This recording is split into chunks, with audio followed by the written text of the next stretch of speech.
Well, continuing our coverage now of hidden ingredients in foods, our experts are answering your questions. I have Kay McGinnis. She's a registered dietitian at Providence Hospital. Lorraine Robinson on the end is a nutrition consultant with Alive Again. And Dr. James Hebert is a USC professor of epidemiology and the director of the Cancer Prevention and Control Program. And as you know, the main story with you guys aired during the 5:30 show. It's on our website. But let's answer some of the questions that came in on my Facebook page.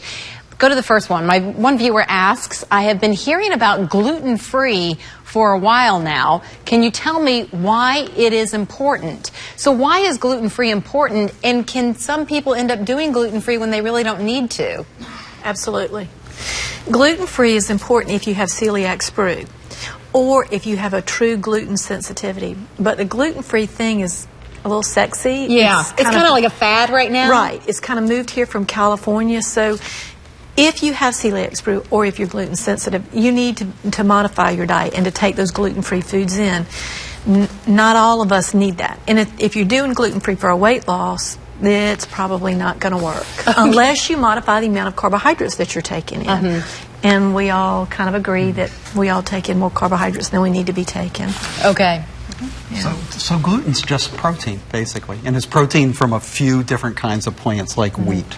Okay. And there appears to be an increase in the amount of sensitivity, but it's much smaller than the amount of people who think they need to eat gluten-free. And I think what you touched on, Kay, the fact that it's kind of a fad now, everybody thinks, oh, get gluten-free like it's going to be healthier. Next question, what diet should I embrace to reduce my chances of diabetes and heart disease? What diet should I embrace? Lorraine, what would you say to that one? Well, I think, Kay, if you want to go ahead and answer that. So the most important thing is probably regular routine exercise, because we know that exercise pushes blood sugars down for 12 to 24 hours. It's a totally under-tapped tool that we have, a strategy that we have. Weight maintenance, making sure that you are at a desirable body weight. So if you're carrying around those extra pounds, it's very important to decrease those.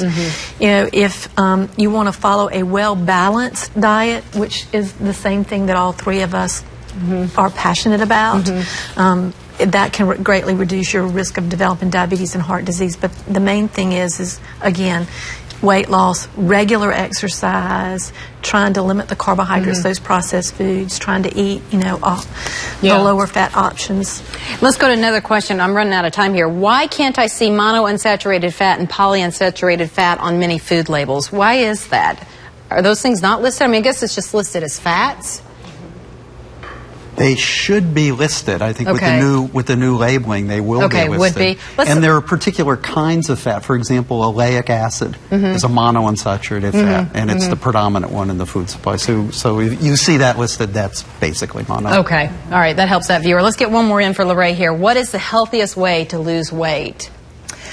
Well, I think the biggest thing in this culture is we need to move. We've been given so many muscles, and we need to get out there and move. And also, you know, not consume too many calories. If you're consuming too many calories and you're not moving enough, well, you know, the weight is going to come and the weight is going to stay.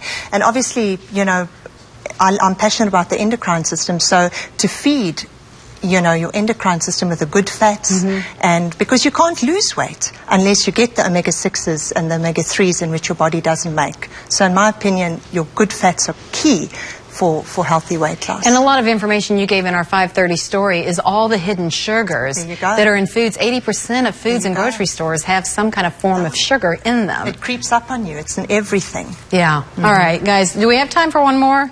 I'm listening for the wrap from my producer. Oh, we are getting the wrap. That's what I was afraid of. All right. Well, thank you to our experts. Appreciate you guys all being here. Thank you so much. Charles?